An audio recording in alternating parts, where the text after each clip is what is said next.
Hello everyone. I hope all of you are doing well and safe at your home. So today I Shinam Garg will going to tell you about some population interactions. This is the last topic of chapter Organisms and Population from class 12th biology. Firstly, you should know that what is the meaning of interaction when two organisms interact with each other to survive in this changing environment. This is known as interaction. Interactions are of two types, interspecific and intraspecific.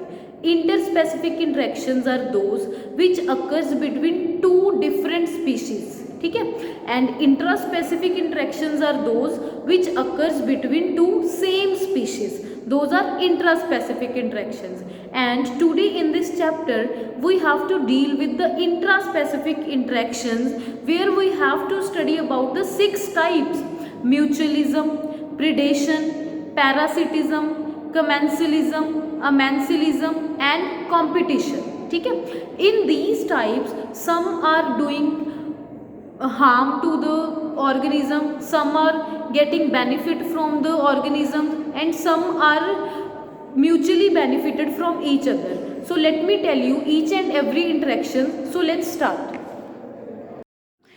So let's start with our topic, population interactions. As we know that there are 6 types of interactions in which we have to study about mutualism.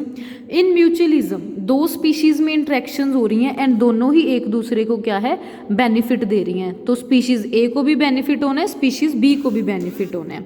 Next is competition. Competition में हमारे पास क्या है, दोनों को ही नुकसान होगा. लड़ाई झगड़े में क्या है, दोनों को ही नुकसान होता है, तो मैं नेगेटिव से शो कर रही हूँ. प्रिडेशन में क्या है, प्रीडेटर और प्रे के बीच में क्या है, हमारे पास रिलेशन होता है जिसमें एक को बेनिफिट होता है, वो होता है प्रीडेटर, एंड दूसरे को नुकसान होता है, वो होता है हमारा प्रे. पैरासिटिज्म में भी सेम, एक को बेनिफिट होता है, एक को नुकसान. जिसको बेनिफिट होता है वो पैरासाइट होता है, जिसको नुकसान होता है वो होस्ट होता है. कमेंसिलिज्म में हमारे पास क्या है, एक को बेनिफिट होता है, दूसरे को कुछ भी नहीं होता, ना बेनिफिट ना नुकसान. अमेंसिलिज्म में एक को नुकसान होता है, दूसरे को ना बेनिफिट ना नुकसान. These are the 6 types of interactions. So firstly let me start with mutualism.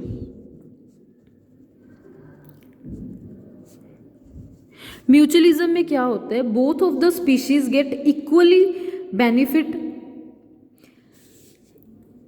Example lichens. Lichens are the plants made up of association of algae and fungi. Algae and fungi की association से हमारे पास lichens बनते हैं, rocks के ऊपर बन जाते हैं.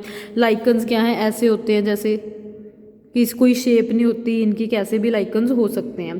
तो एल्गे एंड फंजाई की एसोसिएशन से लाइकन बनते हैं. अब एल्गे क्या होती है, ग्रीन होती है.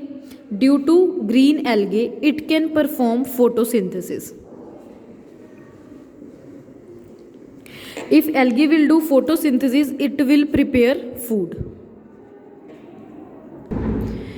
Food is prepared by alga. That food will utilize by fungi also. So in this way, algae is giving benefit to fungi. Similarly, fungi is collecting minerals and nutrients. Minerals, nutrients, food, etc. These minerals nutrients are required by algae for the process of photosynthesis.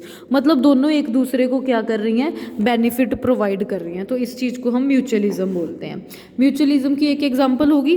Next example हमारे पास है mutualism की mycorrhiza. Mycorrhiza क्या होता है, it is a association of fungi with roots of higher plants.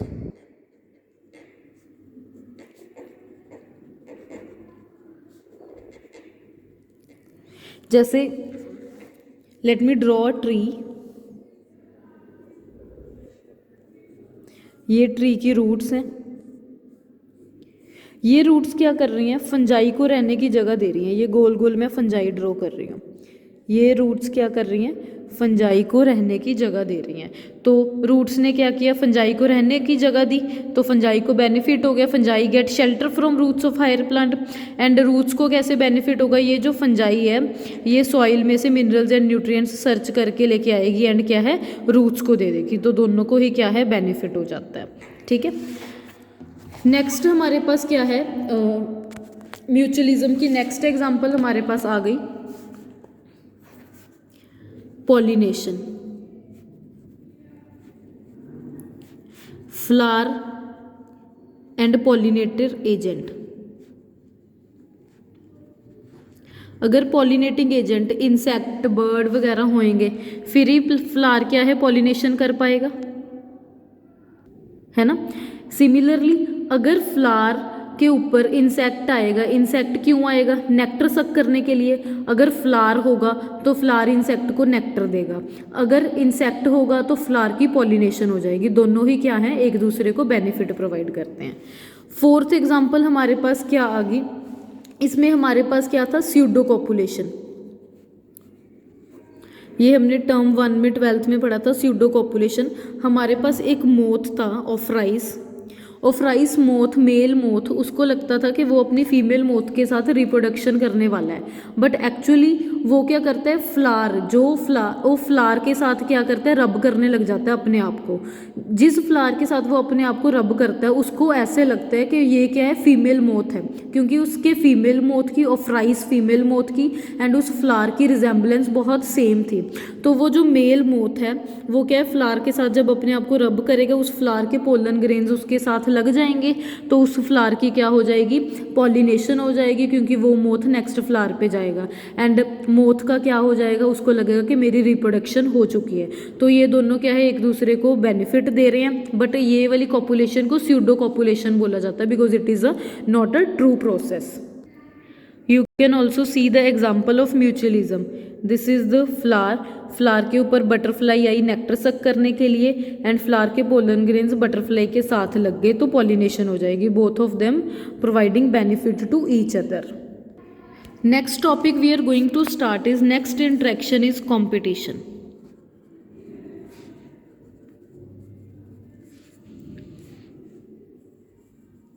Competition में दोनों को ही क्या है, नुकसान होता है। Competition is a type of interactions where both the species suffer. It may exist between some species और between individuals of same species. कहते हैं ये जो कंपटीशन है डिफरेंट स्पीशीज़ के बीच में भी हो सकता है, सेम स्पीशीज़ के बीच में भी हो सकता है। अगर डिफरेंट स्पीशीज़ में होता है तो इंटरस्पेसिफिक, सेम स्पीशीज़ में होता है तो इंट्रास्पेसिफिक। कहते हैं the competition occurs due to limited resources between closely related species. ये कंपटीशन होता क्यों है, क्योंकि जो रिसोर्सेज हैं वो सबको चाहिए एंड रिसोर्सेज क्या है, लिमिटेड है, तो इसलिए क्या है, दो स्पीशीज़ आपस में क्या है, फाइट करती हैं। तो कहते हैं जो क्लोजली रिलेटेड स्पीशीज़ होती हैं उनमें कंपटीशन ज़्यादा तगड़ा होता है, क्योंकि उनके जो नीड्स हैं, रिक्वायरमेंट्स है वो सेम है। बट कहते हमने देखा है जो बिल्कुल अनरिलेटेड स्पीशीज़ हैं, टोटली अनरिलेटेड स्पीशीज़ भी कुछ कम्पीट कर रही हैं। तुम्हारी एनसीईआरटी की एग्जाम्पल है, इसको लर्न कर लेना।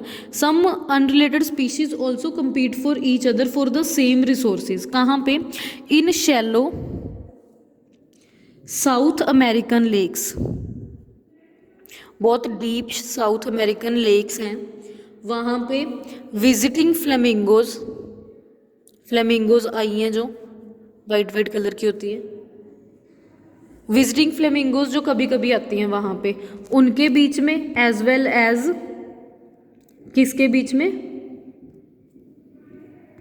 एंड रेजिडेंट फिश के बीच में। लेट मी राइट, जो वहाँ की रहने वाली फिशेज़ हैं एंड विजिटिंग फ्लेमिंगोज जो वहाँ आके सिर्फ विजिट करती हैं, उन दोनों के बीच में क्या है, कंपटीशन हो जाता है for the same food. Same food कौन, जू प्लैंक्टन्स। उस लेक में रहने वाले जू प्लैंक्टन्स को ये दोनों ही क्या है, खाना चाहती हैं एंड दोनों के बीच में क्या है, कंपटीशन हो जाता है। एंड ये कंपटीशन कौन सा है, अनरिलेटेड स्पीशीज़ के बीच में होने वाला कंपटीशन। उसके बाद in interspecific competition the feeding efficiency of one species might be reduced due to interfering and inhibitory presence of other species although the resources are abundant. कहते जो हमारे पास इंटरस्पेसिफिक कंपटीशन है उसमें हमें पता नहीं होता कि जो एक ऑर्गेनिज्म है जैसे ये हैं इनकी फीडिंग एफिशिएंसी स्लो भी हो सकती है, ये स्लो खा सकती हैं, ये फास्ट खा सकती हैं, तो इसमें जो कंपटीशन है इतना स्ट्रॉन्ग नहीं होता, तो हमारे पास फीडिंग एफिशिएंसी वगैरह पे भी क्या है डिपेंड करते हैं एंड रिसोर्सेज भी क्या है अबंडेंट होते हैं, काफ़ी सारे होते हैं। अगर ये इनको विजिटिंग फ्लेमिंगोज को ये नहीं मिलेगा तो वो किसी और चीज़ के ऊपर भी फीड कर सकती है। पर जो हमारा इंट्रा स्पेसिफिक कंपटीशन है वो बहुत ज़्यादा स्ट्रॉन्ग है, बहुत ज़्यादा डैमेज कर देता है। जैसे हमारे गैलापेगस आइलैंड पे एबिंगडन टॉर्टोइज रहते थे। एबिंगडन टॉर्टोइज आराम से रहते थे एंड वहाँ पे ग्रेजिंग करते थे, ग्रास को खाते थे and do grazing. But after the introduction of उस आइलैंड पे किसकी इंट्रोडक्शन करवा दी हमने, गोट्स की इंट्रोडक्शन करवा दी। After the introduction of goats in Galapagos island ये एबिंगडन टॉर्टोइज क्या हो गए, एक्सटिंक्ट हो गए। क्यों? क्योंकि जब वहाँ पे गोट्स गई तो गोट्स ने क्या कर दिया, ग्रेजिंग करनी शुरू कर दी, सारा ग्रास क्या है ख़त्म कर दिया, तो एबिंगडन टॉर्टोइज को खाने को कुछ मिला ही नहीं, तो वहाँ पे क्या है एक्सटिंक्शन हो गई। ठीक है, सो ये भी क्या है एक तरह का कॉम्पिटिशन है। उसके बाद नेक्स्ट है a species whose distribution is restricted to a small geographical area because of presence of competitively superior species is found to expand its distributional range when competitive species is removed. कहते हमारे पास क्या होता है कई जगह पे, इसका तो सेम ही मतलब है कॉम्पिटिटिव रिलीज का, कि जो हमारे पास बड़े सुपीरियर ऑर्गेनिजम्स होते हैं वो छोटे ऑर्गेनिजम्स को क्या है वहाँ से रिमूव करवा देते हैं। ठीक है, अपनी उस जोग्राफिकल एरिया में से रिमूव करवा के अपने आप को वहाँ पे डिस्ट्रीब्यूट कर लेते हैं। फिर उसके बाद कंपटीशन का नेक्स्ट सबसे इम्पॉर्टेंट टॉपिक है Gause competitive exclusion principle. Gause नाम का साइंटिस्ट था, उसने बताया कि जो two closely related species which are competing for the same resource, जो सेम रिसोर्स के लिए फाइट कर रही हैं, नेवर को एग्जिस्ट, वो कभी इकट्ठे नहीं रह सकते, जिसमें से स्ट्रोंगर वन जो होगा वो जीत जाएगा एंड रिसोर्स को ले जाएगा, एंड वीकर वन क्या है उस रेस में से एलिमिनेट हो जाएगा या फिर मर जाएगा क्योंकि उसको खाने को कुछ मिलेगा नहीं। So this is a Gauss exclusive principal that जो इन्फीरियर वन है वो एलिमिनेट हो जाएगा एंड सुपीरियर वन क्या है उस मटेरियल को सबको ले जाएगा। फिर इस चीज़ का सोल्यूशन हमें किसने दिया, मैक आर्थर ने बताया कि इसका सोल्यूशन हो सकता है अगर हम रिसोर्स की पार्टीशनिंग करते हैं।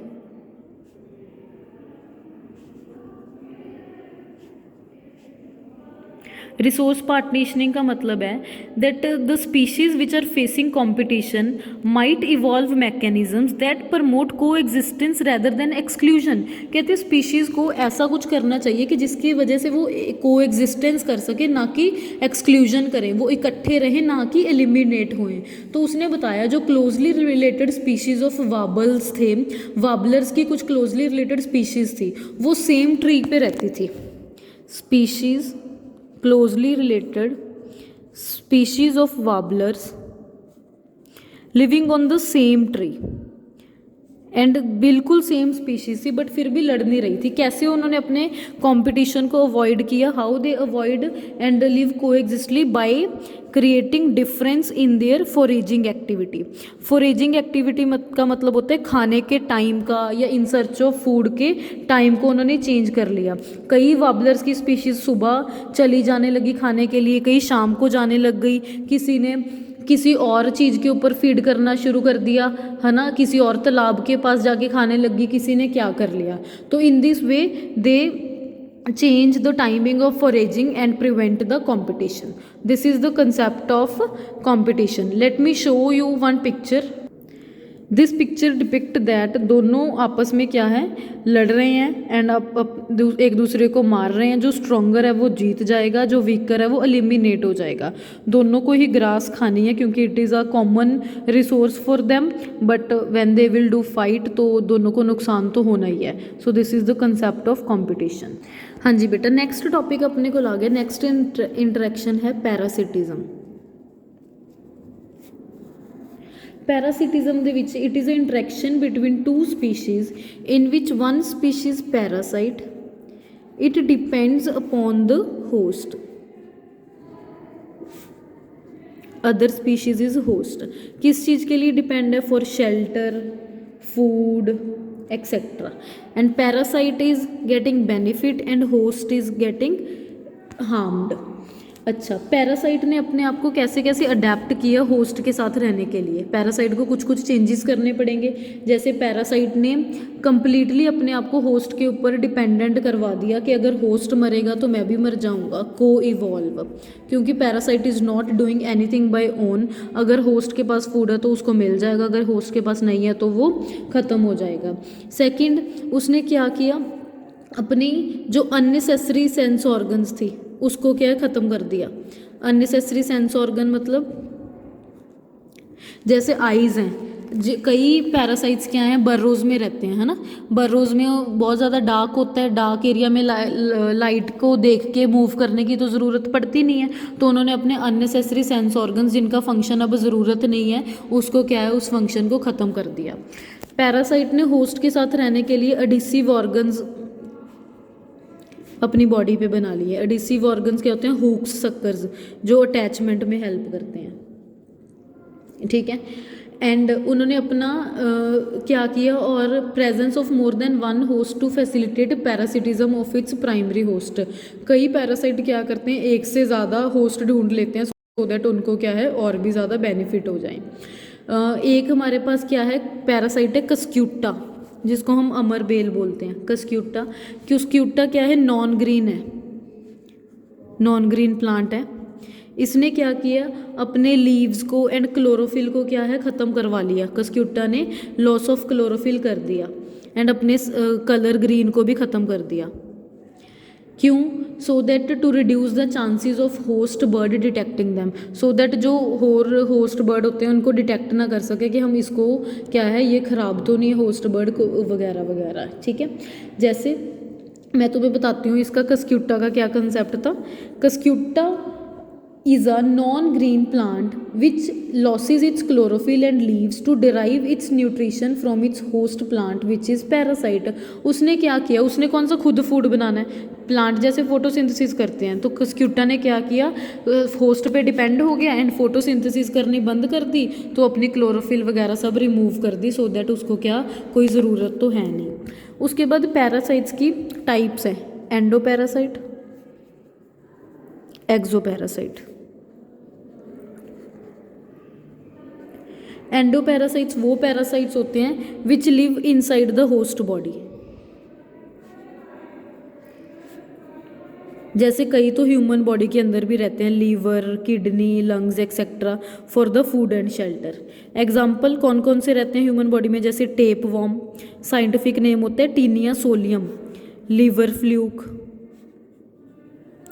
प्लाज्मोडियम, ये सारे क्या है ह्यूमन बॉडी के अंदर रहते हैं। The parasites which live inside the host body are known as endoparasite. Exoparasite which live outside the host.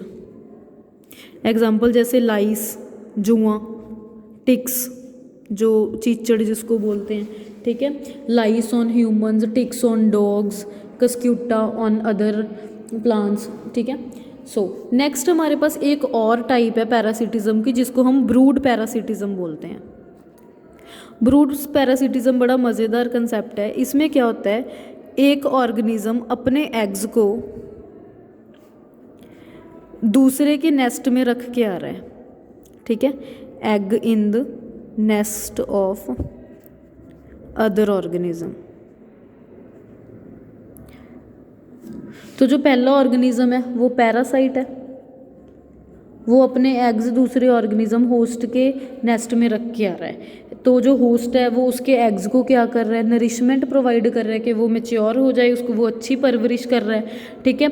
And उसके एग्स जो पैरासाइट के एग्स हैं वो बिल्कुल रिजेंबल करते हैं होस्ट के एग्स के साथ। तो होस्ट को लगता है ये मेरे ही एग्स हैं, वो धोखे में रह के क्या है उसके एग्स को डिटेक्ट भी कर पाता है एंड उसकी क्या है देखभाल करते हैं। जब वो एग्स मैच्योर हो जाते हैं, अच्छी तरह बन जाते हैं, तो ये जो हमारा पैरासाइट है वो क्या करता है उसको लेके भाग जाता है, एग्स को लेके भाग जाता है। तो इसमें एग्जांपल क्या आ गई, कुक्कू बर्ड। जो कुक्कू बर्ड है वो पैरासाइट है, वो क्या करता है वो अपने एग्स को ले करता है कहाँ पे, lays eggs in crow's nest.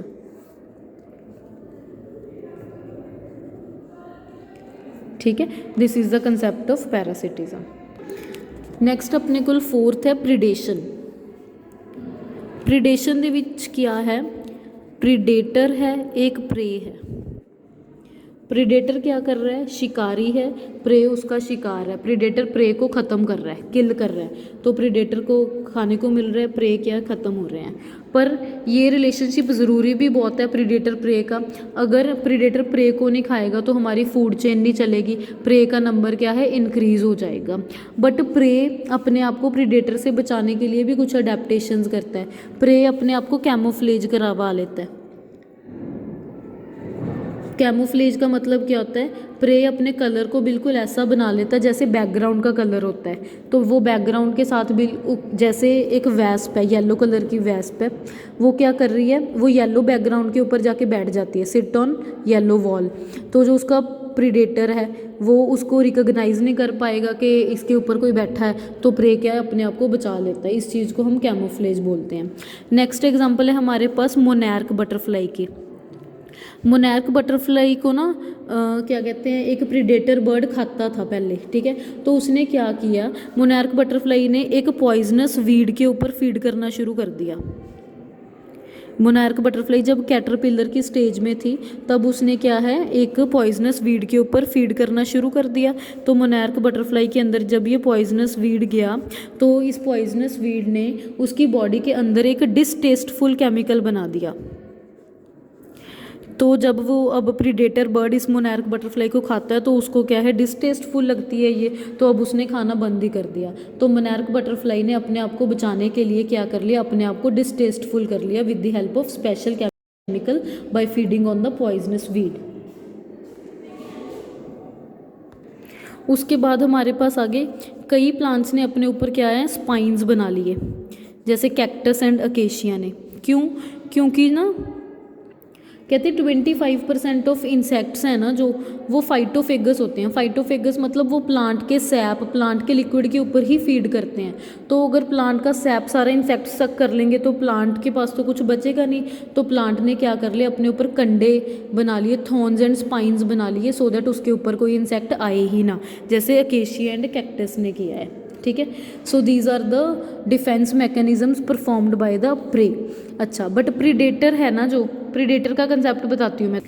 एक तो हमारा जो प्रीडेटर है वो हमारी बायोलॉजिकल कम्युनिटी के बैलेंस को मेंटेन करके रख रहा है bye maintaining the food chain, ठीक है।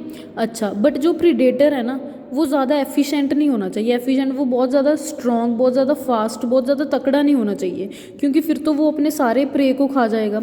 अगर सारे प्रे ख़त्म हो जाएंगे फिर तो क्या है, प्रीडेटर्स का नंबर इंक्रीज़ हो जाएगा, वो भूख से मर जाएंगे एंड बाकी लोगों को क्या खाने को मिलेगा ही नहीं। तो प्रीडेटर को क्या है ज़्यादा एफिशिएंट नहीं होना चाहिए। अगर वो ज़्यादा एफिशिएंट होगा तो वो सारे प्रेज को क्या है खाने की कोशिश करेगा, प्रे सारे ख़त्म हो जाएंगे तो फिर लैक ऑफ फूड हो जाएगा, प्रीडेटर भी क्या है ख़त्म हो जाएगा। So next we have to do about commensalism। commensalism में हमारे पास क्या है, पॉजिटिव ज़ीरो, एक को बेनिफिट हो रहा है, एक को ना बेनिफिट ना नुकसान। तो commensalism में फर्स्ट एग्जांपल मैं बताती हूँ, मैंगो ट्री। मैंगो ट्री के ऊपर एक एपीफाइट ग्रो हो रहा है। एपीफाइट का मतलब होता है जो प्लांट किसी और के ऊपर ग्रो हो। एपीफाइट कौन है, orchid. Orchid plant mango tree के ऊपर ग्रो हो रहा है, जो किसी और के ऊपर ग्रो हो उसको एपीफाइट बोलते हैं। अब जो ऑर्किड है उसको मैंगो ट्री से क्या मिल रहा है, शेल्टर मिल रहा है, वो थोड़ी हाइट उसकी इंक्रीज़ हो जाएगी तो उसको सनलाइट भी मिलेगी, प्रॉपर फोटोसिंथेसिस हो जाएगी। तो ऑर्किड को क्या है बेनिफिट हो रहा है, मैंगो ट्री को ना बेनिफिट हो रहा है ना ही कोई नुकसान हो रहा है। नेक्स्ट एग्जाम्पल है हमारे पास बैरनेकल्स ऑन द वेल। वेल मछली के ऊपर क्या है, बैरनेकल्स बैठ जाते हैं, जहाँ जहाँ वेल जाती है वहाँ वहाँ बैरनेकल्स भी चले जाते हैं, एंड बैरनेकल्स को भी फूड मिल जाता है, जो जो फूड वेल खाती है। ठीक है, तो हमारे पास ये भी क्या हो गया, एक तरह का बेनिफिट हो गया बैरनेकल्स को। Let me show you. छोटी फिशेज जो बैरनेकल्स ऊपर वेल के ऊपर चढ़ के जा रही हैं, जहाँ जहाँ वेल घूमती है ये भी घूम आते हैं, जहाँ जहाँ फूड मिलता है वो भी खा लेते हैं। नेक्स्ट है अमेंसिलिज्म। अमेंसिलिज्म में क्या है, एक को नुकसान है, एक को कुछ भी नहीं, एक को नेगेटिव, एक को कुछ भी नहीं। इसमें एग्जांपल है, जो हमारे पास एक प्लांट है फंजाई का, पेंसिलियम नोटेटम। ये जो पेंसिलियम नोटेटम प्लांट है फंजाई का, ये क्या सिक्रीट करता है, ये हमारे पास पेंसिलिन बनाने के हेल्प करता है। एंड पेंसिलिन क्या है, एक एंटीबायोटिक है। ये जो एंटीबायोटिक है ये क्या करती है, it will kill the bacteria. ये बैक्टीरिया को क्या करती है, किल करती है, पर मोल्ड को कुछ नहीं कहती, मतलब फंजाई को कुछ नहीं कहती, बैक्टीरिया को किल कर देती है। खुद फंजाई है, फंजाई को कुछ नहीं कहती, बैक्टीरिया को किल करती है। तो एक को कुछ नहीं, एक को सिर्फ नुकसान। This is the example of amensalism. I hope this topic is clear to you. We had completed all the 6 interactions. If any doubt is there, you can add comment or you can ask me. Thank you.